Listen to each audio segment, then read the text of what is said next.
This is my Nikon F3, and in today's video I want to talk about why it's been my workhorse camera for the last 2 years and why I think it's one of the best film cameras ever made.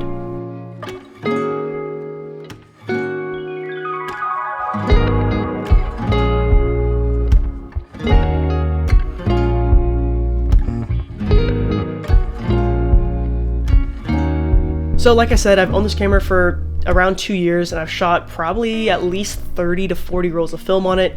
Those range anywhere from, the Kodak stocks being Gold 200, Ultramax 400, Vision 3 250D and 500T, Kodak ekachrome E100. I've shot ilford films like XP2 and HP5, Fuji 400, which is honestly my daily driver at this point. I shoot so much of that film, and some expired film stocks. There's probably other ones that I've missed, but regardless, I have shot a lot of film through this camera, and I want to quickly just talk about why it is that I continue to come back and shoot this camera.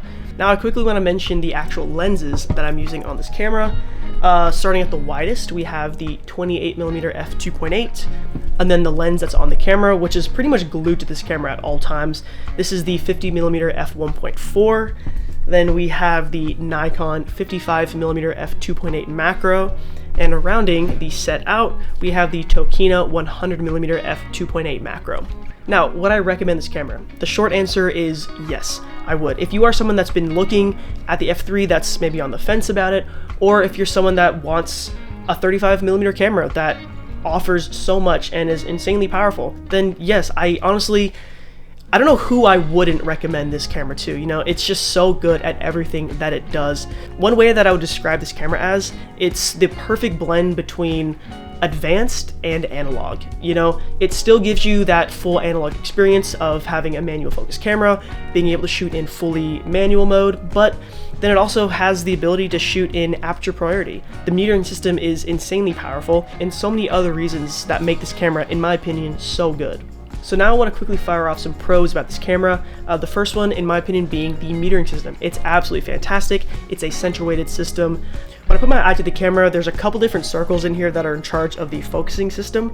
And typically what I do is I just point those around and I use those as a guide to help me with the metering system. The next one that I want to mention is it has an auto mode, which is aperture priority, which I think is the best auto mode that there is. It essentially allows you to set whatever aperture that you want, as long as the camera is in the A mode on the shutter dial, and it'll determine the shutter speed for you based off of what you put your ISO at. And honestly, maybe make fun of me, maybe don't, but whenever I'm shooting this camera, I would say 90% of the time, probably 90% of the time, yeah, it's an aperture priority mode. I just really trust the metering system. It's absolutely fantastic, and it's never let me down. And having an aperture priority allows me to be able to take pictures just quicker. It allows me to not have to focus or worry about getting all the settings perfect and just focusing, composing, and taking the photo. The next one that I want to mention is the actual shutter dial and the shutter speeds that are available on this camera. So you have the X mode, which is for flash, the T mode, which allows you to press a shutter button and then press it again to stop your exposure. You have B, which means whenever you're holding on the shutter button, it'll take an exposure until you take your finger off or your trigger off, whatever it is that you're using.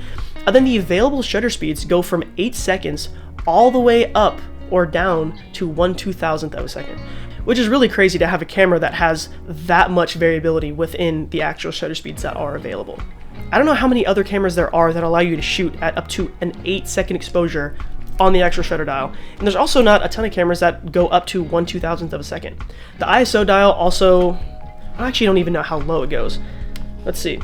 It goes from 12 ISO to 6400 ISO, and you also have the ability to use exposure compensation, which goes from +2 down to -2. So hypothetically, you could shoot anywhere from a 3 ISO film to a 25,600 ISO film, which is just another example of why I think this is the perfect blend of advanced and analog. Now onto the cons. I have no cons. I really don't. Maybe it's just personal preference, but I really think this is just an excellent camera all around.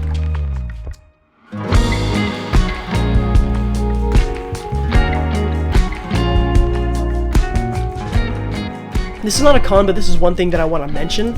Let's say we open the back of the camera and we load a roll of film, close it up, and then advance once, advance twice. So now we're on frame 0. If you put your eye to the actual camera, in the top left corner, you'll see the shutter speed listed is 80, so 1/80th of a second. And it doesn't matter if you point it at something super bright or put your hand over the lens, it will always say 1/80th of a second. And this tripped me out for quite a bit until I actually looked it up, and the camera will not actually properly meter and tell you your proper exposure until you advance to frame number 1. So yeah, when I got the camera, I thought the camera was broken or something because it wouldn't get out of 1/80th of a second. So this is one thing to look out for if you are someone that's interested in buying this camera. With this camera, I've shot everything from street photography to graduation photos, portraits, lifestyle photos, just walking around, just documenting what it is that I'm doing in my everyday life. And of all the cameras that I've owned in the past, I think this camera just does it better than anything else. You know, before I owned this camera, I had a few different cameras that included a Nikon F4, you know, the successor to this camera. And I thought that camera was great. And arguably, it's better than this camera in pretty much every way. But having a film camera that has autofocus just doesn't really feel like film to me. You know, it feels like it strips away a really important part of what makes film photography.